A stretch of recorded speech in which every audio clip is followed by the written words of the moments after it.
Aí, quando eu fiz esse comentário sobre o significado da força de expressão na língua portuguesa, eu fui interrompido pelo ministro Alexandre de Moraes, que já fez uma pergunta como uma provocação. Perguntou se eu estava na reunião da qual participara o almirante Garnier. Claro que ele sabia que eu não estava. A pergunta já era uma afronta, indevida, desnecessária.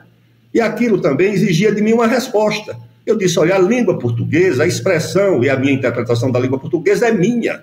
E eu não admito censura, ministro.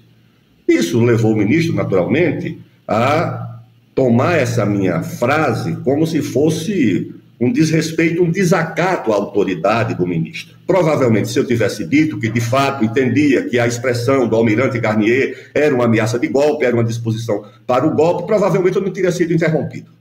Provavelmente eu não teria sido admoestado e nem ameaçado.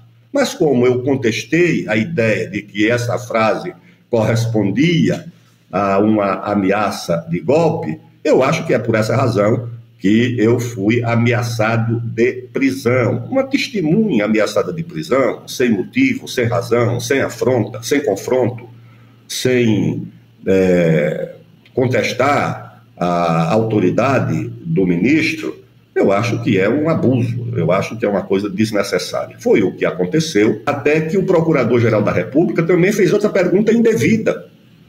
Por quê? A pergunta trazia uma afirmação.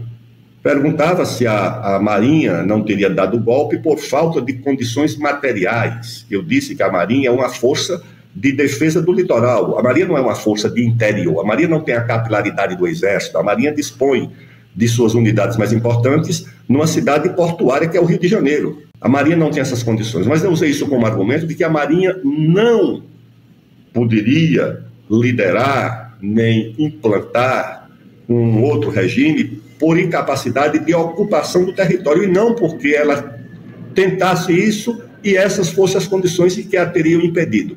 De tal sorte que eu pedi para o Procurador-Geral da República refazer a pergunta, porque eu digo, ele pode ter se enganado na pergunta, porque a pergunta não era uma pergunta, era uma afirmação.